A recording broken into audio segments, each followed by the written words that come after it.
Do you feel like negative thoughts are stealing your inner peace? Does your mind seem like a constant storm, swirling with worries, fears, and self-doubt that never seem to end? Does it feel like you're trapped in a cycle of mental suffering that repeats itself day after day, robbing you of joy and tranquility? Then this video is for you, bright soul, radiant being on this journey of awakening. Today we'll explore transformative Buddhist teachings, simple yet profound wisdom that has been passed down through centuries, that can help you silence the chaos of negativity and find true balance, crystal clear clarity, and deep lasting serenity. These aren't just temporary fixes or quick solutions, but profound practices that can fundamentally transform how you relate to your own mind and emotions. Prepare to discover ancient practices that not only calm the turbulent waters of the mind, but also illuminate the heart with compassion and understanding, because true peace, the kind that lasts through life's storms, begins within you. These teachings have helped millions of people throughout history find freedom from mental suffering, and today they can help you too. Understanding the cycle of negative thoughts, breaking free from mental prisons. Imagine your mind as a vast, beautiful garden where negative thoughts are like persistent weeds that appear uninvited, unwelcome guests in the sanctuary of your consciousness.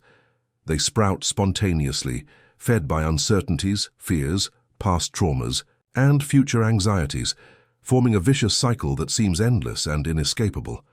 Just like in a physical garden, if we don't tend to it with care and attention, these mental weeds can invade everything, choking out the flowers of peace, joy, and contentment. Each negative thought that arises acts as a signal, a message that something in our perception of the world may be misaligned, distorted by past conditioning, societal pressures, or unconscious fears.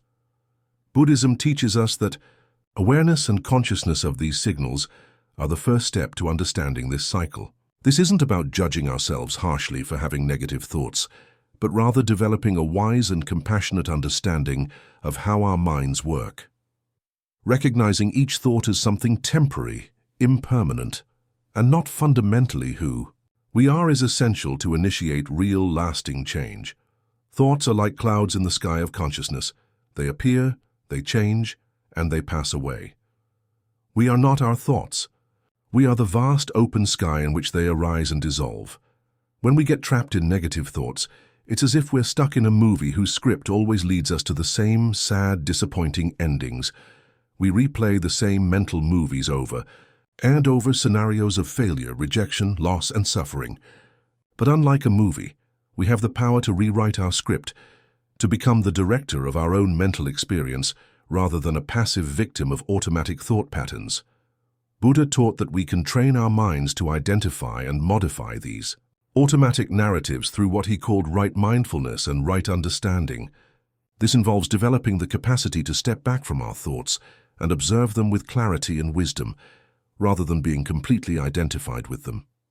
A practical example of this process is the technique of labeling thoughts, a method used in both traditional Buddhist meditation and modern mindfulness practices.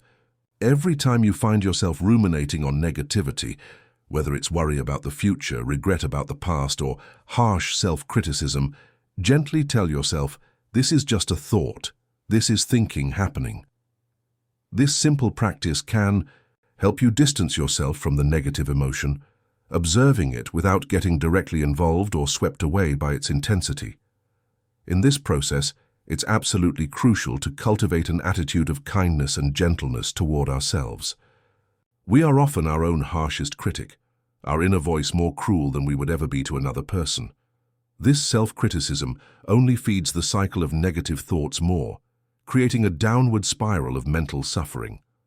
By applying Buddhist teachings of self-compassion, we can begin to treat ourselves with the same patience, understanding, and care we would offer a dear friend going through difficult times.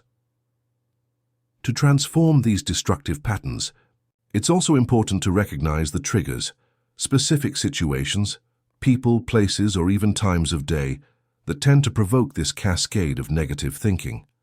Maybe it's checking social media first thing in the morning, being in crowded places, dealing with certain people, or facing particular challenges at work.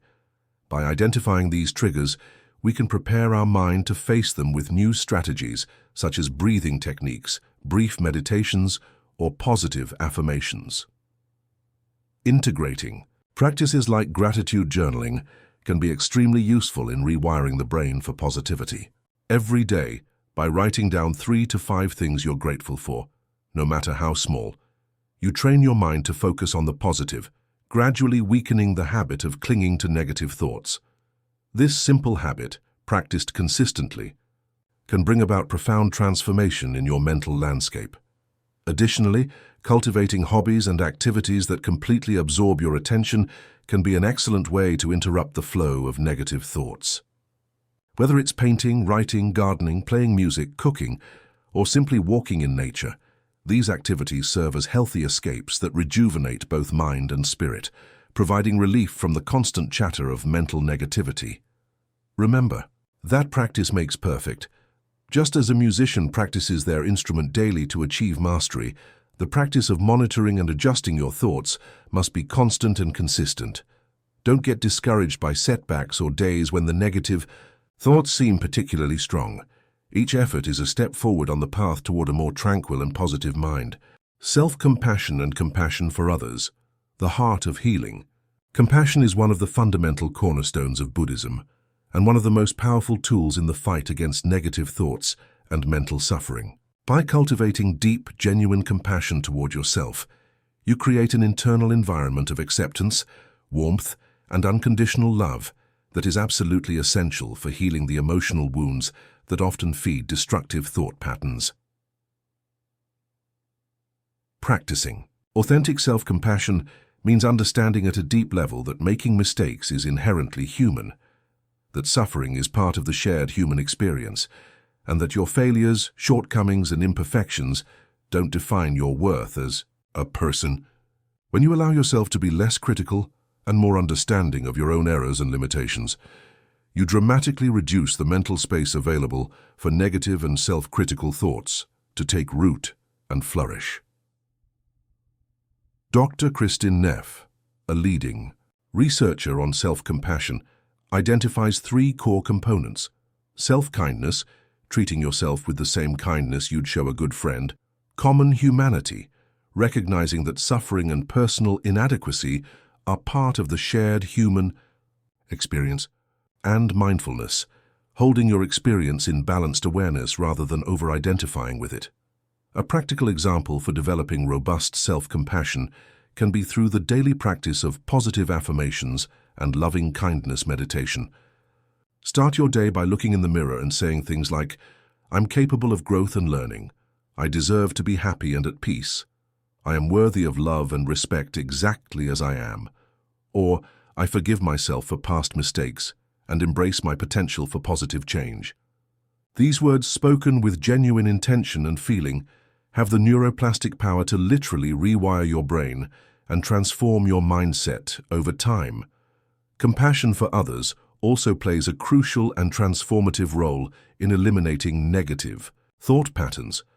By recognizing that everyone around you is fighting their own battles, dealing with their own fears, insecurities, past traumas, and current challenges, you can feel a deeper sense of connection and shared humanity with the people around you.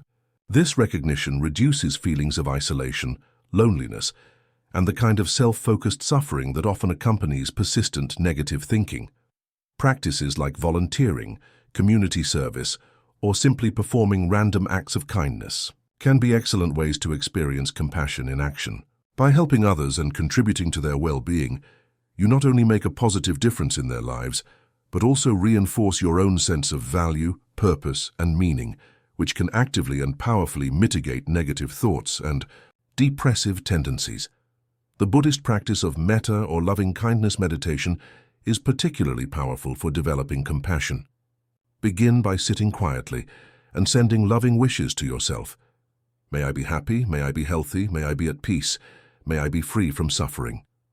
Then gradually extend these wishes to loved ones, neutral people, difficult people, and finally, all beings everywhere. This practice systematically breaks down the barriers between self and other that often fuel negative thinking. Remember that compassion isn't just about grand, dramatic gestures, Small daily actions and attitudes also count tremendously. A genuine smile offered to a stranger, a heartfelt thank you to someone who serves you, a moment of truly active listening when someone is sharing their struggles, or simply holding the door open for another person are all acts of compassion that bring light, warmth, and positive energy to both the giver and receiver. When we practice compassion consistently, we begin to see that our negative thoughts often stem from a sense of separation, judgment, and comparison with others. Compassion dissolves these artificial barriers and helps us recognize our fundamental interconnectedness with all life, naturally reducing the mental conditions that give rise to persistent negativity. If this message resonates with you, and you're seeking more moments of peace and insight, don't forget to like the video and subscribe for daily reflections rooted in ancient wisdom and modern clarity. Understanding the deep nature of negativity, illuminating the roots of suffering. Understanding the fundamental nature and deepest origins of negative thoughts is absolutely crucial for managing them effectively and achieving lasting freedom from mental suffering. In Buddhist philosophy and psychology, we're taught that much of our suffering comes from what are called the three poisons: greed, attachment and craving, hatred, aversion and rejection, and delusion, ignorance of our true nature. These mental poisons manifest as unfulfilled desires, resistance to what is, and distorted perceptions of reality. Knowing and understanding these deep roots helps us systematically untie the complex knots that bind our minds in patterns of suffering and negativity. The human mind has a well-documented natural tendency to focus on the negative, what psychologists call negativity bias. This is an evolutionary remnant that once helped our ancestors survive by being hypervigilant about potential dangers and threats. In our modern world, this ancient survival mechanism often works against us, causing us to overemphasize problems, threats, and negative possibilities, while overlooking the good, the beautiful, and the positive aspects of our experience. Today, this evolutionary tendency can be consciously overcome by bringing mindful awareness to these automatic patterns and recognizing that they don't need to dictate or control our life experience. We have the power to retrain our brains and develop what neuroscientists call neuroplasticity, the brain's ability to form new neural pathways and change throughout our lives. To effectively change this predisposition toward negativity, it can be profoundly helpful to keep a detailed thought journal or mind diary. In this journal, write down negative thoughts that arise throughout the day, noting the time, circumstances, and your emotional state. Then reflect deeply on their possible causes, patterns, and potential solutions. This practice not only helps identify recurring patterns and triggers, but also allows you to see these thoughts from an external, more objective perspective, reducing their emotional charge and power over you. It's absolutely essential to accept that negativity, suffering, and difficult emotions are natural parts of the human condition, what Buddha called the first noble truth of suffering's existence. This isn't something we should suppress, deny, or feel ashamed of. This radical acceptance brings lightness to our experience and opens space for healthier, more skillful ways of relating to our thoughts and emotions. Buddhism teaches that suffering often comes from our resistance to what is already present. When we fight against negative thoughts, we often strengthen them. Instead, we can learn to acknowledge them with the same equanimity we might show to weather, observing storm clouds without trying to push them away or getting lost in them. Mindfulness practices, derived from 2,500-year-old Buddhist traditions, are extremely effective for developing an entirely new relationship with our thoughts. By observing them without judgment, without immediately believing or rejecting them, we begin to better understand our emotional reactions and significantly reduce negativity's influence over our daily experience and overall well-being. The Buddhist concept of impermanence is particularly powerful when applied to negative thinking. Everything in existence is constantly changing, including our thoughts and emotions. When we truly understand this at an experiential level, we can relate to negative thoughts with less fear and attachment, knowing that this too shall pass. The liberating practice of detachment, freedom through letting go. Detachment, or upadana in Buddhism, is frequently highlighted as one of the most direct means to achieve lasting inner peace and free ourselves from the chains of mental suffering. By understanding that many of our most persistent, negative thoughts are tied to excessive attachment, whether to people, objects, outcomes, ideas, or even our own self-image, we can begin to consciously and skillfully release these bonds that keep us trapped in cycles of worry and dissatisfaction. It's crucial to understand that detaching doesn't mean not caring, becoming cold, or withdrawing from life. On the contrary, healthy detachment is about appreciating life and relationships more fully, without the suffocating emotional dependency that often causes tremendous pain and suffering.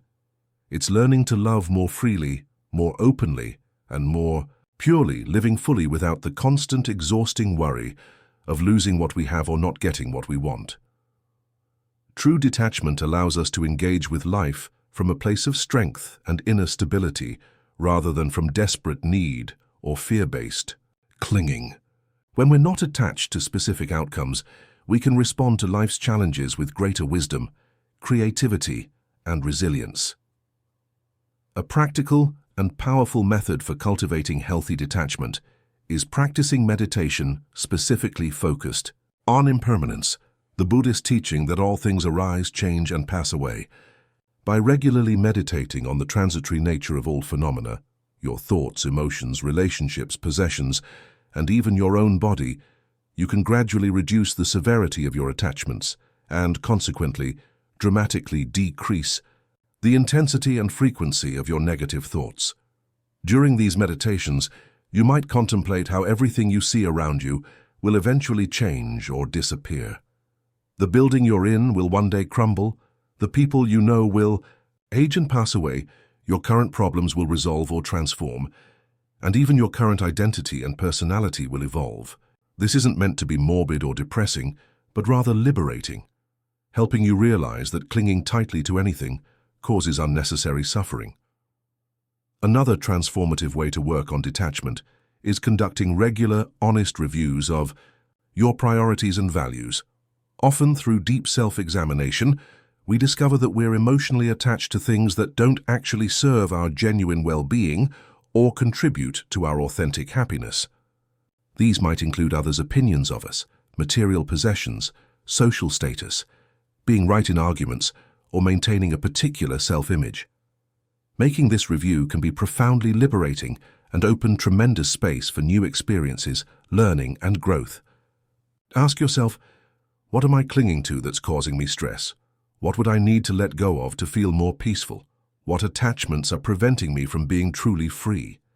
Detachment can also be strengthened through the consistent practice of gratitude. By focusing on what you already have rather than worrying about what's missing or what you might lose, you cultivate a mind that's naturally more satisfied, content, and less susceptible to the kinds of negative thoughts that arise from a sense of lack or inadequacy. In relationships, practicing healthy detachment means allowing others to be exactly as they are without trying to control, change, or fix them.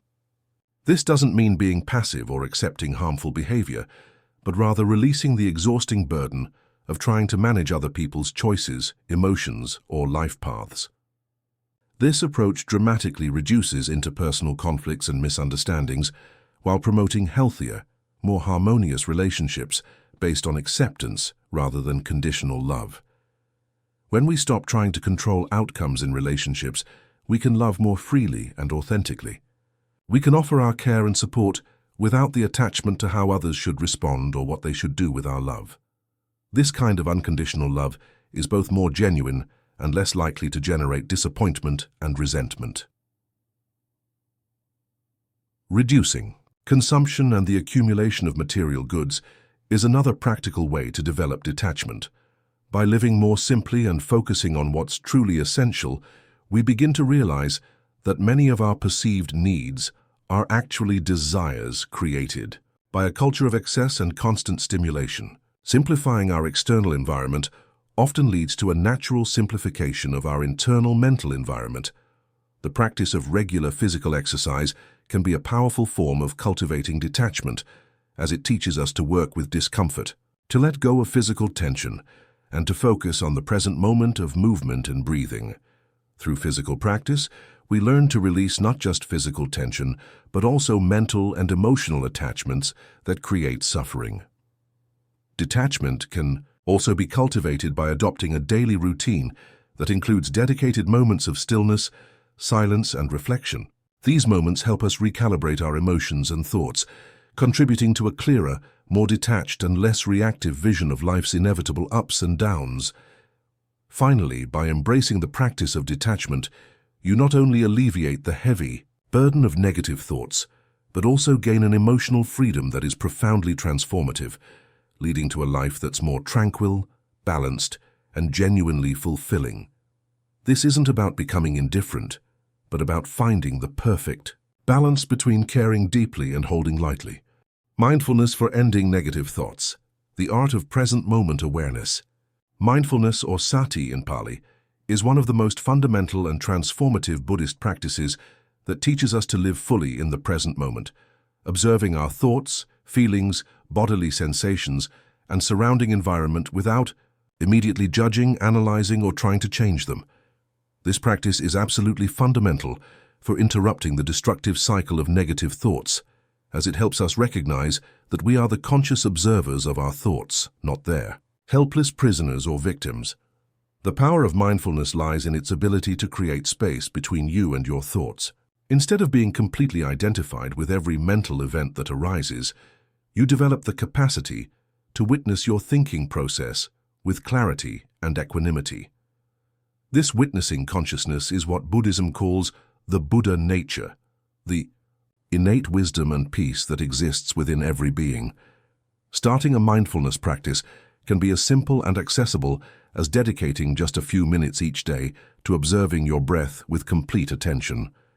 By focusing on the natural sensation of air entering and leaving your lungs, the cool air coming in through your nostrils, the warm air flowing out, the gentle rise and fall of your chest and abdomen, you train your mind to anchor itself in the immediate present moment, significantly reducing the influence of disruptive thoughts about past regrets or future worries. This breath awareness practice is particularly powerful because breathing is always happening in the now.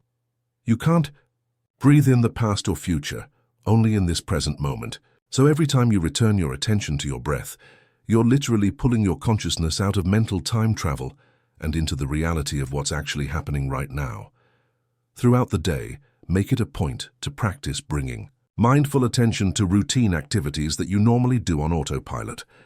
Whether it's eating, really tasting your food, feeling its texture, appreciating its nourishment, showering, feeling the water temperature, the sensation of soap on your skin, the sounds of water, or walking, feeling your feet making contact with the ground, noticing the rhythm of your steps, observing your surroundings.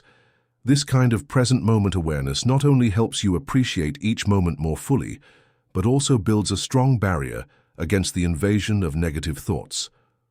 When you're fully present with what you're doing, there's simply no mental space for rumination, worry, or negative storytelling. Your entire attention is occupied with the richness of immediate experience. True mindfulness also involves accepting reality exactly as it is in this moment, without immediately trying to change, fix, or improve it. This doesn't mean becoming passive or giving up on positive change, but rather starting from a place of clear seeing rather than resistance. When we accept our thoughts and feelings, including negative ones, without fighting against them, we paradoxically reduce their power over us and open space for a more balanced, wise response to emerge naturally. A practical example of mindfulness in action is during stressful moments at work or in relationships. Instead of being immediately carried away by frustration, anger, or anxiety, try stepping back mentally and observing your reactions as if they were weather patterns moving through the sky of your consciousness. You might notice physical sensations, tight chest, clenched jaw, rapid heartbeat, emotional reactions, irritation, fear, sadness, and mental stories, thoughts about unfairness, predictions of doom, self-criticism. This kind of mindful observation helps you manage difficult situations more calmly and objectively, responding from wisdom rather than reacting from unconscious emotional patterns. You begin to see that you have choices in how you respond to life's challenges. Incorporating mindfulness into your communications can dramatically improve your relationships and reduce interpersonal sources of negative thinking. By being fully present during conversations, really listening to what others are saying rather than planning your response or judging their words, you become a much better listener and respond in ways that are more conscious, compassionate, and less reactive. The practice of mindfulness doesn't need to be limited to formal sitting meditation sessions. It can be beautifully integrated into physical activities like yoga, tai chi, walking meditation, or even running. These practices help synchronize body and mind, strengthening your ability to stay present and centered, even during challenging circumstances. Using mindfulness apps or guided meditation recordings can be extremely helpful for beginners who are learning to develop concentration and maintain consistency in their practice. Many apps offer structured programs, guided meditations of varying lengths, and helpful reminders that can be especially useful for establishing a regular practice routine. Keeping a mindfulness journal can help you reflect on your daily experiences with the practice, identify areas of progress and ongoing challenges, and maintain a record of how your mind is evolving in its capacity to handle negative thoughts with greater skill and less suffering. Finally, regular mindfulness practice not only reduces negative thoughts but also opens the door to a much more profound appreciation of life itself.